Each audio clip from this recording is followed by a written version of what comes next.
this video we're going to look at RYM 9000. PlayAsia released this one. You'll recognise the style of the box. I'm having to film this on my phone because my HD camera's died, so I'm going to pick a new one up over the next few days, but I thought I'd get this one out there. So yeah, picked this up for around 28 quid a few months ago, and it was released around about the same time as another shoot 'em up on the PS4 called Earth Atlantis, so there will be a video for that coming up soon as well. Pretty nice set, this one, and you can pick it up from the PlayAsia store still. It's a limited edition, 30 quid. I had a quick look on eBay just to see how much it is on eBay at the moment, and you can pick it up for around about that price. There's some ridiculous prices on there for this, considering you can still pick it up from PlayAsia, not that different from the original retail. It's a bit questionable whether you should go down that route, to be honest. So, but you can pick this up from the PlayStation Store, digital only, for around about I think it was £6. So unless you really need the retail version, that's the option I'd go for in the case of this game, to be honest.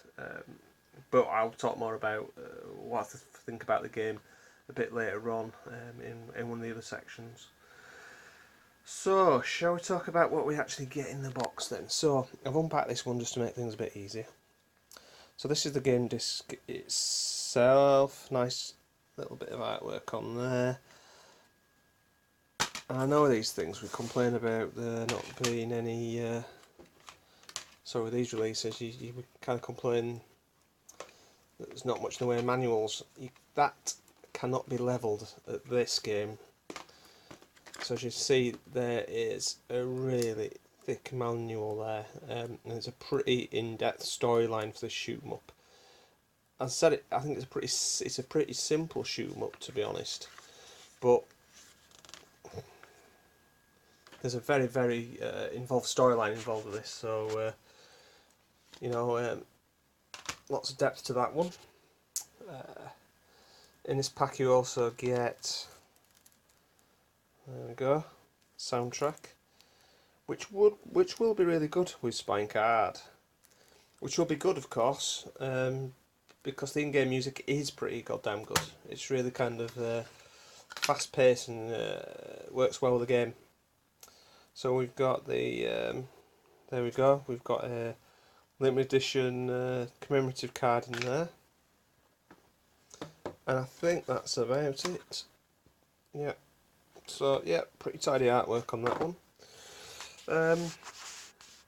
So yeah, there's a bit of background about the game. We'll go into what gameplay modes and my verdict to the game and some gameplay in the next section. Okay, in this section we're going to look at gameplay modes, options, all those kind of things. Not much to report in terms of actual, versions of the game itself. There's one gameplay option available to you, which is it's the main game itself. No kind of derivations, no score attack modes or anything like that. I'll probably at this point kind of talk about how I feel about the game itself as well. It's solid. It's a good little shooter. I think my issue and my gripe, and this thing may put a lot of people off, is the same thing that's also really good about it. It's this abstract kind of art style that the shooter's got. At its heart, it's a fairly fairly standard shooter with you use one button to do all of the shooting, so in that respect it's quite simple. But in terms of how you play the game, there's interesting shooting mechanics in there, in terms of you've got a fire system. You can power it up to do different things. but ultimately if you get hit by a bad guy, then your ship will go into overdrive, so if you get hit again then you'll die, but you've got increased firepower, so the chances of surviving are better. If you lose that first, it's not a life as such, but if you get hit and you've got that increased firepower, you've got a better chance of surviving, but you're on a knife edge. Luckily the game does give you opportunities to get that power up back again, and effectively you power down, so you've almost got 2 lives on the go all the time. On the flip side of that, the game's pretty hard, and probably frustratingly hard in some places, because you have issues in actually seeing the bullets sometimes, and that's my big bugbear about the game, and it's one thing that really puts me off, because you sometimes feel like that the deaths that you have are not down to your skill, they're down to the fact that you can't really see the bullets very well, unfortunately, and this is really prevalent in the boss battles. In the gameplay footage that I'll show on here, I'll show the first boss battle. It took me a long while to work out how to beat him, and it makes it very tricky. And you've got to keep moving. And those bullets that the boss fires are pretty indistinct from the background. Now you can tone those effects down, which I'll show you on the options screen, which do make things a little bit easier, but only a little bit easier. So it's a strange one. The attracting part of it is how it looks, but it's also kind of like one of its biggest flaws as well, unfortunately, with this game. It's proof that all shooters can't be great, to be honest, and I know I'm conscious about talking positively about PS4 shooters, and this is one of the ones which I think is distinctly average, to be honest. It looks stunning, but it's pretty average. But for the price, it's worth picking up and adding to the collection. That's the thing about it, and it does get better with repeat play.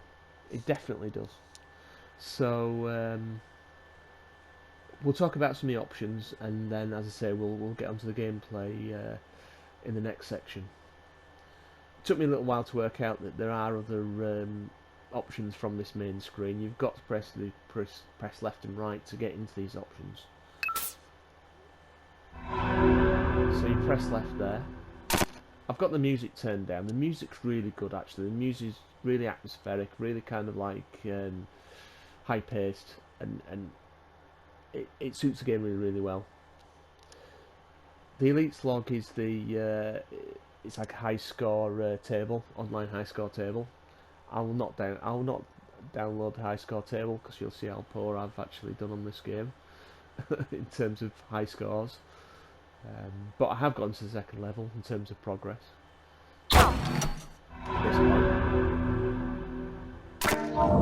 So this Elites log here, as you unlock the trophies, there are certain bits of kind of background. I mean, log says it all. Bits of background and the story that you actually kind of open, and from the manual you'll see that there is a great big long involved story involved in this game, and these are sections of that story. That's opened.